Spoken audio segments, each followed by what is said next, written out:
Welcome to News Today with WDW News Today. I'm Tom Corliss. Here now the news for December 23rd, 2020. After spending their summer in the Walt Disney World bubble, NBA players are now giving back to the cast member community.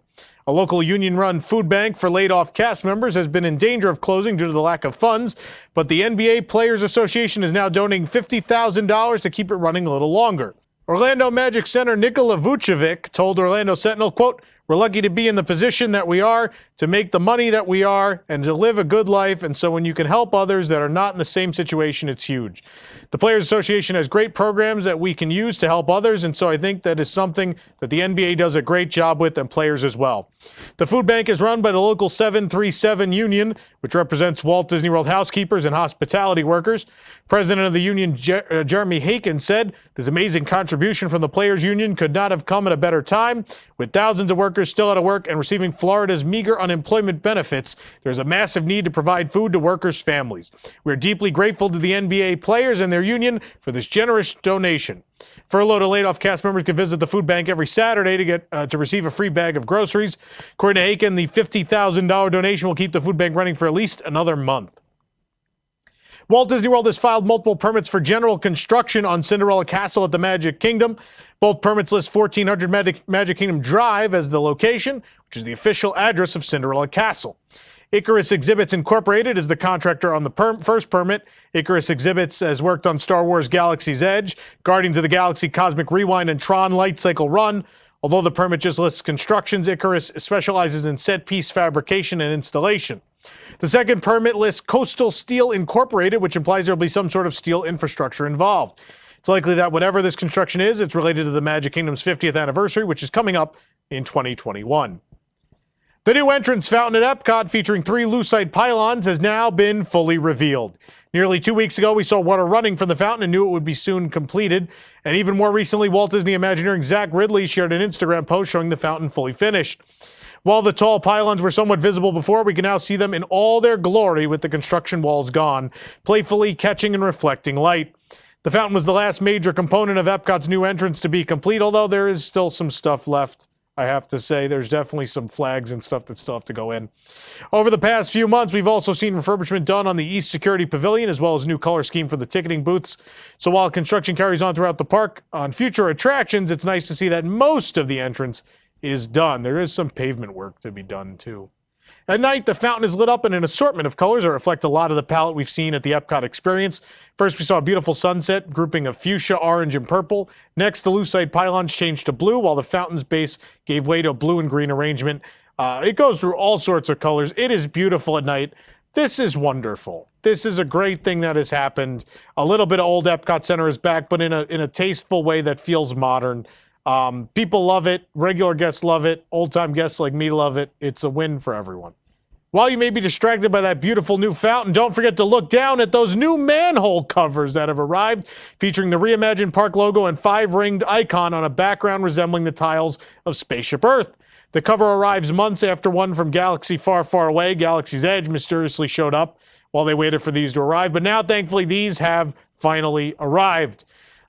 These are great. Love them. Of course, you may remember we showed you the concept art for these before anyone else many, many months ago, almost, I think, over a year ago. All right. The blast shield's coming up. It's getting hot in this helmet.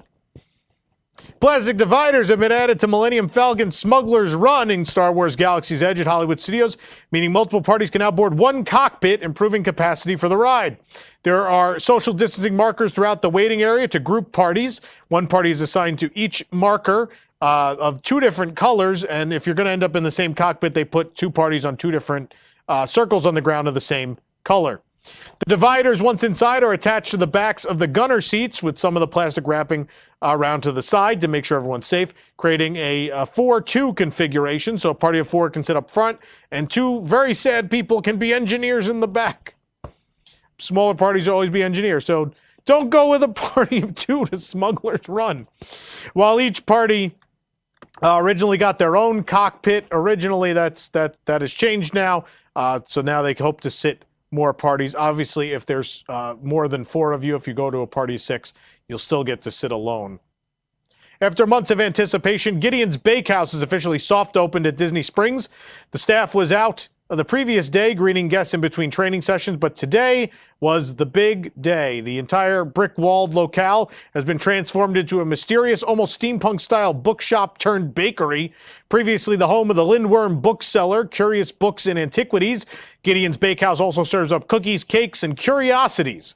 There's a whole backstory to the location overall, hinted at on the Disney Springs landing page. Quote, there appears to be a deep and complicated history of the building we inhabit at our Disney Springs location. We've managed to uncover some interesting information about the original owner of our vintage space. And it feels like he is unveiling more to us as we rebuild what once was. Care to know more? Visit us and ask what we've learned. More of the story unfolds with each passing week. That sounds cool. Along the sides, themed wall art beckons guests inside for a taste of dreadfully good half-pound cookies, while Gideon's will stock their usual favorites like famous chocolate chip cookie. Their Disney Springs location is the only place you can try their original peanut butter iced coffee, as well as experience a hot cookie hour, which takes place nightly. The windows along the side of the store's entrance act as curios filled with books, clocks, and other odd knickknacks. Despite having made the big leagues with the Disney Springs storefront, Gideon's Bakehouse still makes sure all their goodies are 100% handmade from scratch. The cookies and cake you see on display take over 24 hours to prepare and are sold on a first-come, first-served basis, meaning the earlier you arrive, the wider the selection will be. Currently, their East End location takes pre-orders via webpage, but Gideon's has already stated that pre-orders for Disney Springs will be unavailable until they find their groove. Other cookie logistics you should keep in mind when visiting Gideon's Bakehouse is that there is a limit of 6 cookies per person in order to make sure everyone has a fair shot at some of the limited edition varieties. Gideon's Bakehouse will be open through 7 p.m. Today on their opening day, but they will expand their hours to match Disney Springs starting tomorrow. You can check out a full walking tour of Gideon's Bakehouse right here on our YouTube channel. You can then head over to WDWNT.com to read our review of both of those December special cookies, as well as the coffee cake cookie, which at one point at their other location was a 1-month only treat. Also, we had the peanut butter cup cake and that peanut butter coffee as well. All that is reviewed at WDWNT.com. Please check it out. The kiosk outside of Paddlefish at Disney Springs, which was previously home to Love Pop, is now housing Wonder Maid, a gourmet marshmallow pop-up. That's right, marshmallows can be gourmet now. Disney Springs tweeted the news yesterday with pictures of a peppermint swirl, key lime pie, gold champagne, and birthday cake marshmallows. In addition to the boxes of marshmallows, you'll find bags of chocolate-covered marshmallows. Wonder Maid also has branded mugs if you need the perfect receptacle for new marshmallow concoctions. We picked up a box of s'mores marshmallows. One box is 4 ounces or 16 marshmallows, which is apparently a perfect amount for eating. Who knew? Walt Disney World has officially announced the reopening of Disney's Blizzard Beach water park in March. Both Disney's Blizzard Beach and Typhoon Lagoon water park remain closed at this time and have since March. Previously, Walt Disney World had announced plans to reopen one of them, but didn't specify which. Cast members will be returning soon to prepare Blizzard Beach for the scheduled reopening on March 7th, 2021. Of course, Blizzard Beach first opened to the public on April 1st, 1995, and this spring will kick off its 25th season. Happy birthday, Ice Skater. Since the Oriental Land Company abolished attraction admission-only tickets in 2001, Tokyo Disney Resort has levied a standard flat admission fee for all guests visiting the 2 parks. But those days are no more, as Tokyo Disney will be introducing a variably priced ticketing system starting on March 20th, 2021, a thing we do here. Starting on March 20th, the new admission cost change will be implemented. The Oriental Land Company confirmed that the higher ticket prices will be in effect on days like weekends, spring vacation, and holidays like the Golden Week period. Further details regarding daily ticket prices will be announced at a later date. These prices are quite a hike considering that in April, Tokyo Disney Resort already raised its prices on tickets. This hike now places a weekend or holiday day at either Disneyland or Disney Sea at 8,700 yen or $84.15. That is $13 more than a year ago. That being said, these are the 2 best Disney parks in the world. I will gladly pay $84 and not $120, which is what people pay here, by the way. So keep that in mind. It's still much cheaper than the other Disney parks around the world. As the Oriental Land Company explores additional ways to increase revenue from guests visiting, it seems they will be piloting a new upcharge service, early entry to the Disney parks for hotel guests. The program will be underway from February 20th to March 31st as a test to gauge guest interest. The tickets will be sold to guests at all 4 Disney hotels at Tokyo Disney Resort for 3,000 yen. It's about $29.02 US, including tax, and will be offered from, again, the 20th of February to the 31st of March.